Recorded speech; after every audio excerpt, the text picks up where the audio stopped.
નમસ્કાર, આપ જોઈ રહ્યા છો નેશન પ્લસ ન્યૂઝ. હું છું આપની સાથે હેતલ ભગત. સાબરકાંઠા જિલ્લામાં તંત્ર રોડ બનાવવાની કામગીરી શરૂ તો કરે છે, પરંતુ તે કામગીરી મહિનાઓ અને વર્ષો સુધી પૂર્ણ થતી નથી.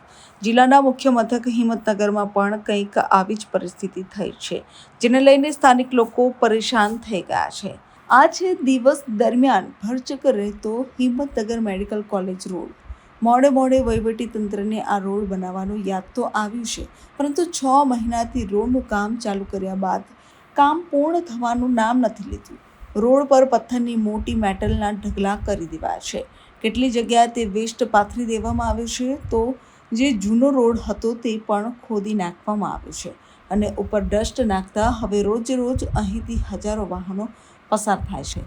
તે ડસ્ટ ઉડી અને આજુબાજુના લોકોની પરેશાનીમાં વધારો કરી રહ્યો છે. અહીં આજુબાજુ અનેક સોસાયટીઓ આવેલી છે, ત્યારે વાહનો જતા જે ધૂળ ઉડે છે તે ધૂળ આ લોકોના ઘરોમાં ભરાય છે અને છેલ્લા 6 મહિનાથી તે લોકો રોડના નામે હાલાકી ભોગવી રહ્યા છે. અહીંયા ઘણા લાંબા સમયથી આ રોડનું કામ ચાલે છે. રોડનું કામ દિવાળી પર પૂરું કરવાનું હતું, એવી વાત મળી હતી કે ભાઈ દિવાળી સુધીમાં કામ પૂર્ણ થઈ જશે. અહીંયા દિવાળીને પણ 2-3 મહિના થઈ ગયા. અહીંયા કામ ચાલુ હોવાના કારણે ડસ્ટિંગ એટલી ઉડી રહી છે અને જેના કારણે લોકોના આરોગ્ય સાથે ચેડા થઈ રહ્યા છે. લોકોના આરોગ્ય કથળી રહ્યા છે.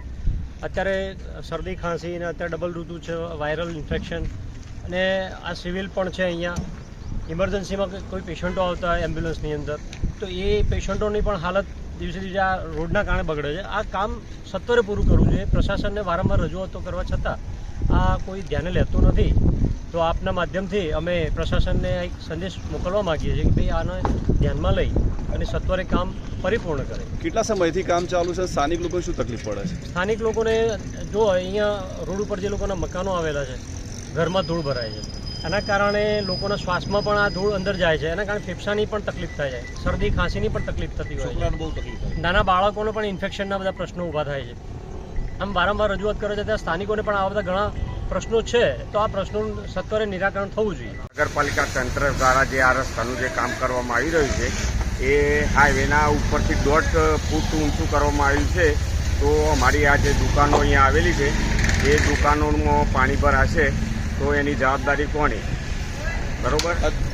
અત્યારે હાલ કઈ તકલીફ પડી રહી છે? અત્યારે હાલ જે અહીંયા રોડ બની રહ્યો છે, છેલ્લા 6 મહિનાથી આ રોડ બની રહ્યો છે અને આ જેટલી આ ઉપર જે ગ્રીપ નાખેલી છે એના લીધે આખો દિવસ અહીંયા ધૂળ એટલી ઉડે છે. ખરેખર તો ટેન્ડરમાં એવી જોગવાઈ હોય છે કે ભાઈ દરરોજ તોકણ પાણી છાંટવું, પણ આજે આ લોકો કંઈક અહીંયા કરી રહ્યા નથી. તો તંત્રને તાત્કાલિક આના ઉપર કોઈ એક્શન લે એવી અમારી માગણી છે. હિંમતનગર પોલિટેકનિક કોલેજનો રોડ હાલમાં જે બની રહ્યો છે તે મૂળ રોડ કરતાં 1 થી 1.5 ફૂટ ઊંચો બનાવવામાં આવી રહ્યો છે. ત્યારે વર્ષો પહેલાં જે લોકોએ આ સ્થળે દુકાનોની ખરીદી કરેલી તે દુકાનો 1 ફૂટ રોડની નીચે ઉતરી ગઈ છે.